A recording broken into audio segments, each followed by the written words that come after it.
Welcome to Thinking Deeply About Primary Education, the podcast that makes time and space to think about pedagogy, teaching and learning, professional development, anything of interest to time poor but enthusiasm rich primary teachers. This week, I'm joined by Samantha Patterson. Hi, Sam. How are you? Hi, how are you? Fine.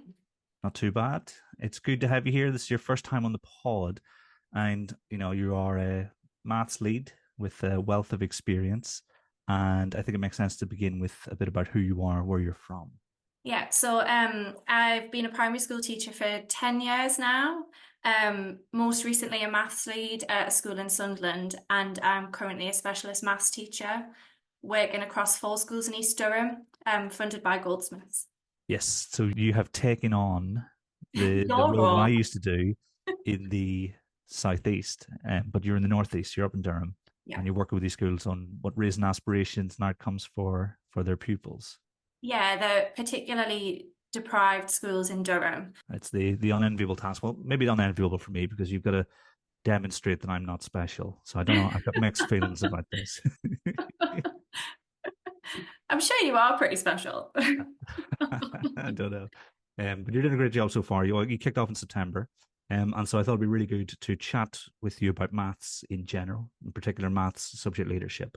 And the question I ask everyone with the maths focus is, why is a high quality mathematics education so important? All of us want the children in primary school to be numerate adults because it's absolutely essential for everything in life. Pretty much any role or job that a child might need to do when they're older involves maths, but actually I think it kind of goes beyond number because I think maths is really special in that it's one of those subjects where it develops your ability to solve problems, be resilient, independent, get children to justify their ideas, and they're all life skills in themselves. So it's not just about number and calculation. But I think particularly if you don't have a strong maths education, that can turn children off maths quite quickly. You tend to find as children move through primary school that they become less engaged with maths, and that by the time they reach secondary and GCSE, their love of maths is gone, and some of that can be deep rooted earlier on. And actually, we've seen with some of our families coming through with some of the engagement work we've been doing, a lot of them talk about how much they disliked maths at school.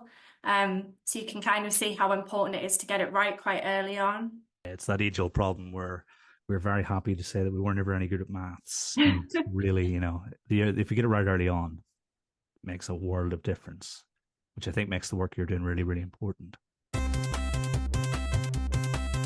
If you had to condense your approach to the teaching of mathematics into a set of guiding principles, what would they be?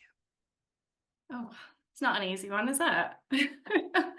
um, when I'm working with staff, I always start with the five big ideas for the teaching of mastery from the NCTM. And they're really good for guiding that professional development with teachers.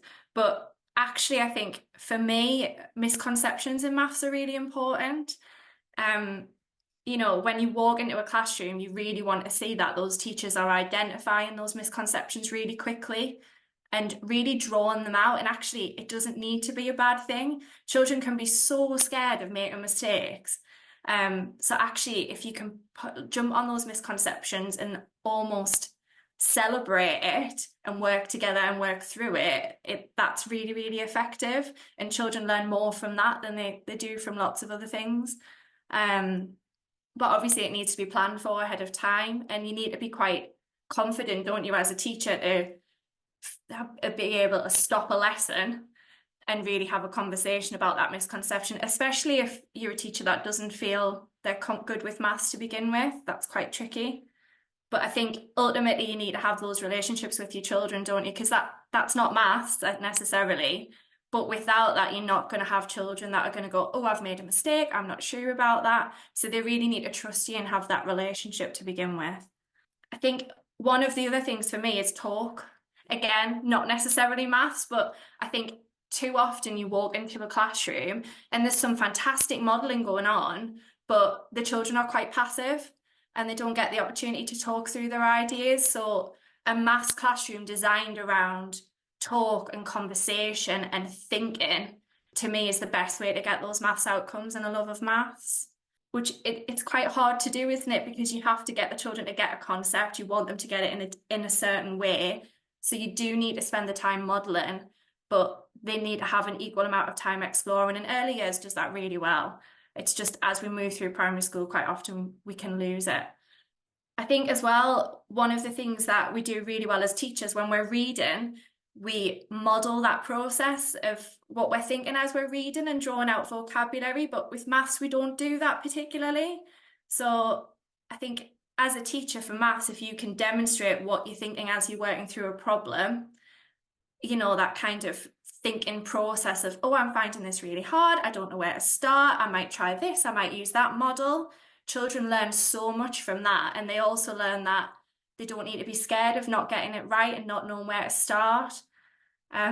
You know, like it's amazing when you have a really tricky problem and that you find it hard and the children get really competitive and they want to help you solve it. They just get so engaged. So I think that's really important. Misconceptions, as you describe it, that sort of knowing what's coming, responding to it in the moment, that takes a lot of expertise. It does. How do you support your teachers in developing that expertise? Like you say, if they are, for instance, a bit reticent about their own mathematical capability, do you have a plan that you go through, or do you have a system in place that helps teachers develop that expertise? Yeah, I mean, some of it is about pre-planning, and there's an awful lot of resources out there, curriculum resources that can help you identify areas that children might fall short before they come up against it. We've done an awful lot of planning together with teachers to look at where the children have come from and where they've got to get to, and thinking about the stumbling blocks along the way. But I think a lot of it is just about making sure the teachers know that you trust them and that if it does go wrong, it doesn't actually matter. It's what you do about it afterwards. But that is a whole school thing, isn't it? It's a culture.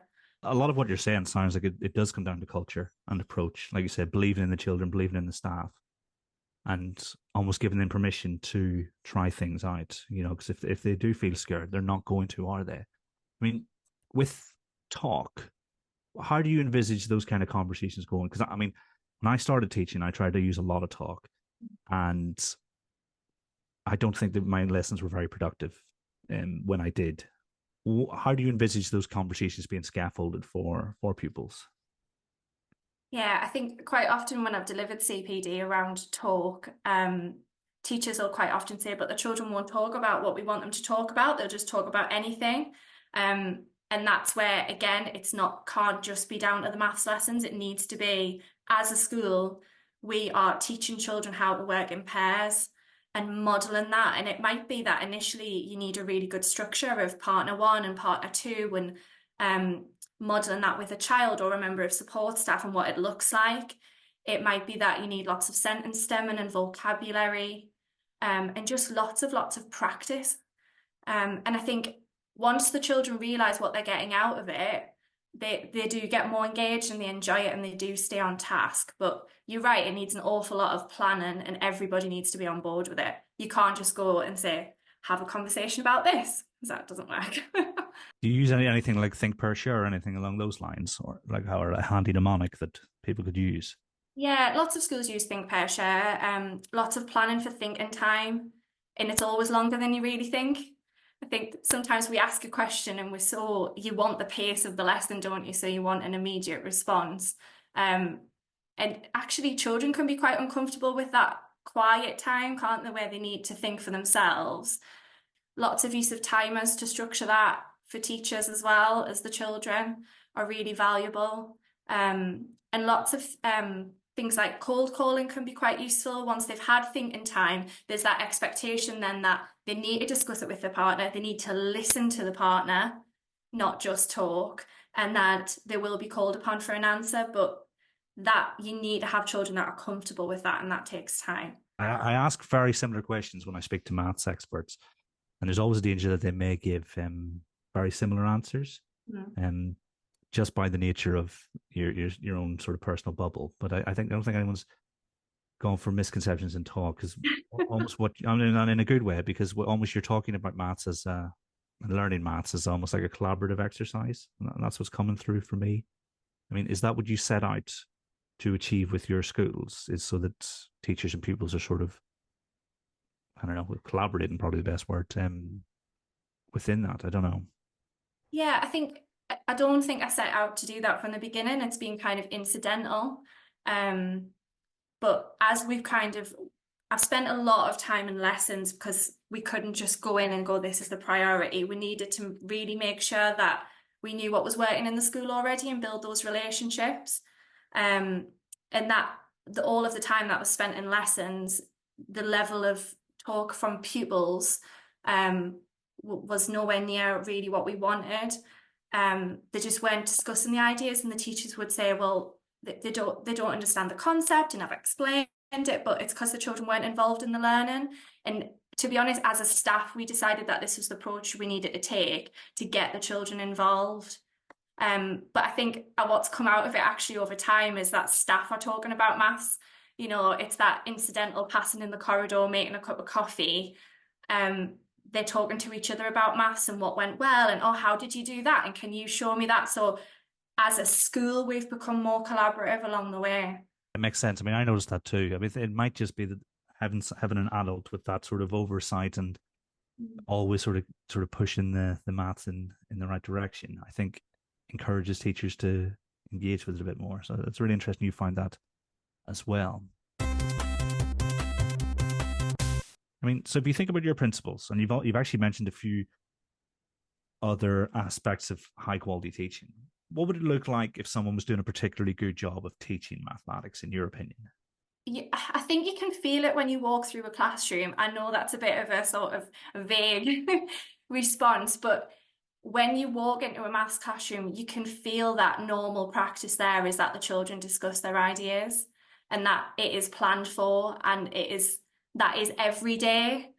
I think the teacher would give the children lots of opportunities to explore as well. And I think probably being quite comfortable with not pushing them to that independent work as well. You would see lots of working on concrete models and representations, and knowing that the teacher needs to know that they're trusted, don't they? That they don't have to get something in that book, that it's more important that the children grasp the concept and they can apply it. But again, that needs to be a whole school approach, doesn't it? It is a difficult question, but I think you've done a really good job of answering, because it is very much a case of we're not going to say you must be doing this in a lesson. It's, And that's hard, isn't it? Because I think particularly with this job, you do need some level of consistency. Not necessarily across the schools, because all schools are different, but certainly within a school, that balance between allowing the teacher to experiment, because that's so important, but also getting consistency across the school so that the curriculum's progressive and the children know what to expect. That's quite difficult. There's like a sweet spot somewhere. Do you approach it differently with almost novice teachers or beginning teachers and more experienced colleagues? You need to really develop that relationship, particularly with teachers that have been working in a school for a long time, because they are far more experienced than what I would ever be with those children and that community. So I've certainly spent a lot of time trying to learn from them. And actually they want to change, and they've got an awful lot of ideas about how it can be improved. It's just that teachers don't necessarily get the time to reflect and implement those changes because you're so busy, aren't you, with particularly in small schools, and a lot of ours are, some of our teachers can lead 4 subjects, so it's been really valuable in this job to be able to spend the time talking to those teachers and finding out what they think would work best. But then on the other side of that, you've got ECTs who have had very recent training and they've got lots of brilliant ideas as well. So most of my time spent trying to bring that all together. I mean, that feeds into my next question is, how can we support our colleagues in becoming the best math teachers they can be? It's becoming more and more difficult because a lot of making colleagues better at teaching maths is giving them the time to reflect and the time to go and observe each other as well and go outside of their school, because it's so difficult now, isn't it, to cover teachers to go and do things like that. But it's so valuable because you don't know what you don't know until you've seen it. So that's quite difficult. I mean, part of the way that we've managed it is because some of the schools are too formentary, it means that I can go in and do some team teaching and release a teacher, and we can work together almost in like a triad. But again, in small schools, that's quite difficult. But the benefit of me being non-teacher means I can go in and work with them. But, you know, a lot of it is asking them what they need, which sounds kind of silly, but I think sometimes you think you have a plan, don't you? I certainly had a plan in September of what I'd like to do and how I'd like to do it. But actually, from spending lots of time with the teachers and asking them what they need, they've got a much better handle on things, certainly of how to implement it effectively. But yeah, I think just allowing the freedom as well. I think leaders can be quite scared of letting go because you think you can get high quality by controlling it. But I think most of my roles being spent working with heads and maths leads and deputies to encourage them to let the staff just try things out and take a little step back. And that's where we've seen the most kind of improvement, I think.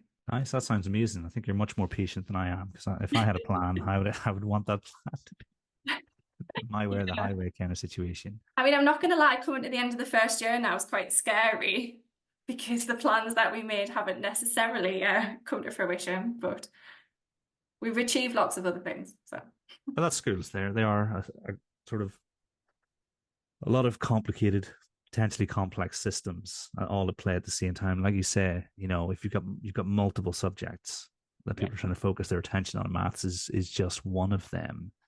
I mean, because obviously, I mean, how many form entry? I used to say I had a 6 form entry school, so I had a 1, a 2, and a 3. How many forms do you have across your 4 schools? Well, we've got 3 quite small schools with some mixed age year groups in there. So that's quite tricky. And then a much larger school, that's 2 form entry throughout. So every school is going to be so different the way that you approach it. Yeah, particularly the small schools. I mean, they must really benefit from the fact that they can speak to others. I mean, how often do they get the chance? Because like I said, it is very difficult to arrange cover. Do they do anything with each other, like CPD wise? Yeah, I mean, the schools always come together for staff training, if you like.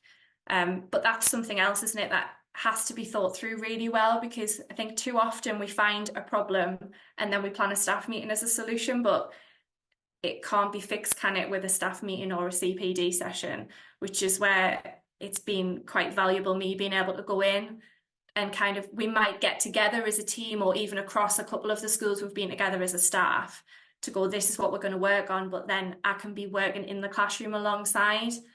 And just, it makes the change more sustainable. Yeah, absolutely. I mean, I always used to reference Tom Sherrington. He said, like, your training, your inset is throwing the sand into the air. And then what you do afterwards is grabbing each of the individual grains. I thought that was a really good way to explain the kind of thing what we would do, where we'd, like I say, here's some training on, I don't know, working memory. And then what are we going to do about that? What does that look like in our practice is the follow-up. Yeah, because you know what it's like as a teacher when you sat in a staff meeting, you've got so many other priorities, haven't you? That you need to achieve probably before you go home that night. That even with the greatest will in the world, you can't always implement everything you're being asked to do, which is the brilliant thing about this project. And how does your approach to leading maths change? There's an awful lot of things that I've learned in this job that I wish I'd known as a maths lead previously. You know, you do the typical thing of choosing so many things that you want to improve.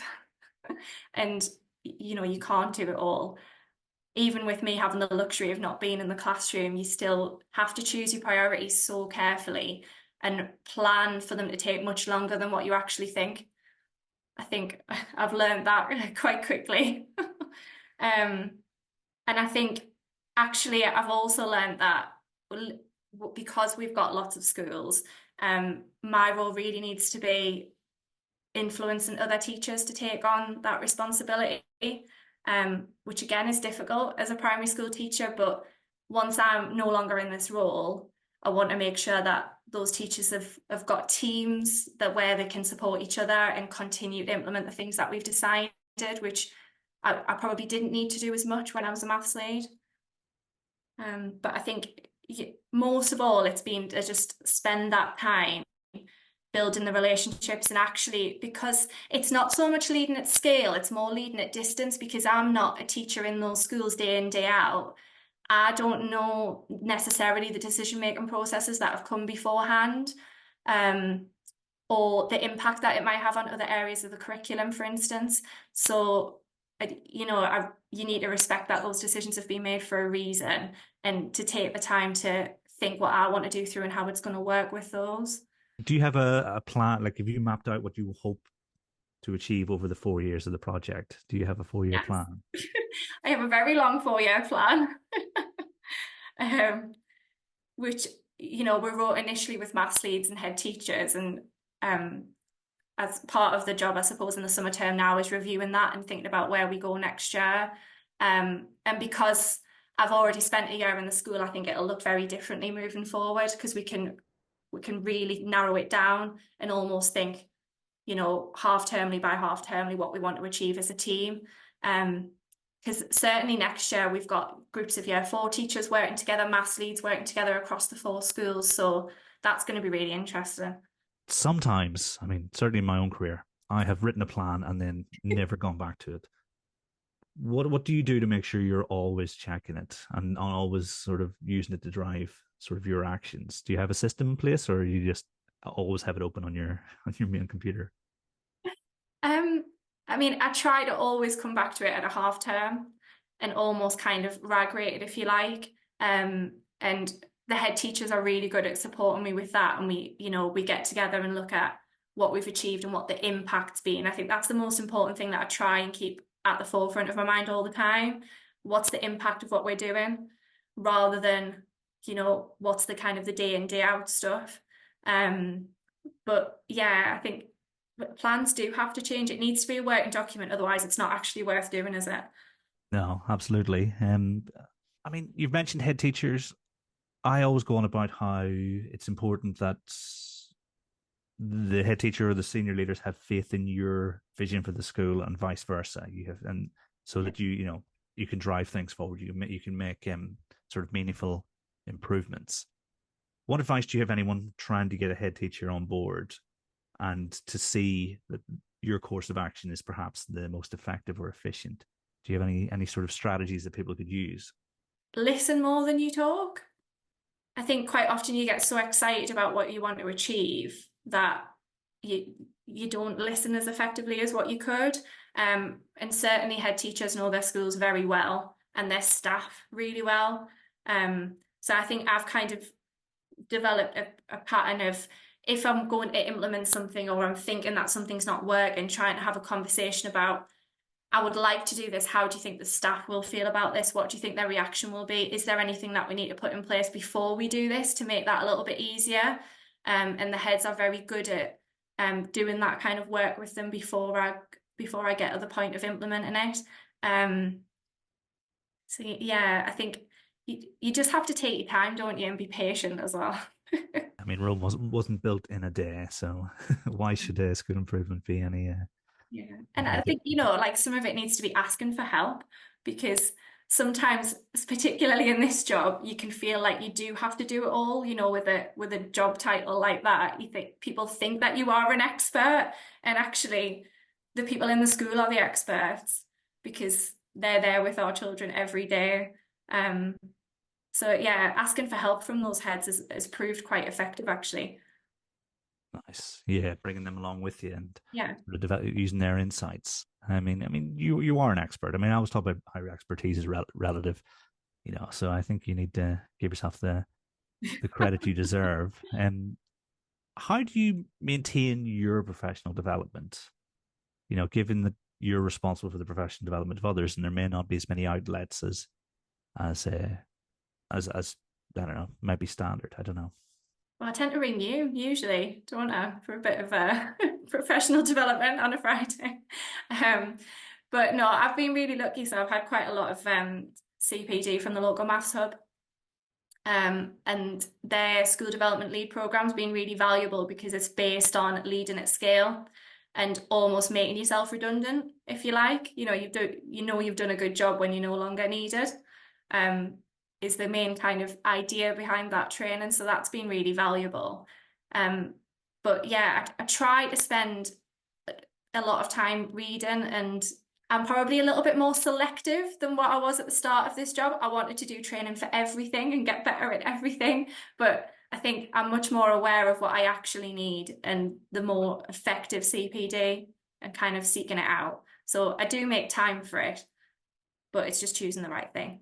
Any research reading happening? Not at the moment. Other than, we get quite a lot of the training from the NCTMs based around the EEF. But yeah, certainly summer holidays will be article reading time, I think. Nice. I always used to carve out time on a Monday morning because not much happens on a Monday morning. So I would plan my week out and then I would read at least one paper. Because like I always say, you got to get caught reading so that other people in school realize that this is a valid use of my time and it should be school time that it happened. So maybe that's something I'll check in on you next time I interview you. Maybe I should get into podcasts on a Friday afternoon. Yeah, that's not a bad idea. Yeah, because I mean, is the whole evidence informed thing being discussed in Northumbria? Do they talk much about like research aid and stuff like that there? Yeah, they do. I mean, most things are guided by those recommendations reports from the EEF. We mostly have been focusing on that change cycle, particularly in one of the schools where we're bringing in a new curriculum that actually has been really helpful, in saying from the outset that this is going to take time and this is the process that we're going to take. It's really valuable that because it's really easy for everybody to understand and everybody to get on board with. And certainly some staff have gone and done a little bit of reading as a result of that, and it's helped with their own subject development. What did you think of the change from active ingredients to core components? You don't have to have an opinion on that. I think it's a recent update. Yeah. I quite liked the active ingredients analogy, the whole fluoride and toothpaste stuff. So I was disappointed personally, but they know much more about this than I do. Yeah. I mean, I suppose a change in terminology doesn't always necessarily change the concept, does it? No. It's just me being silly.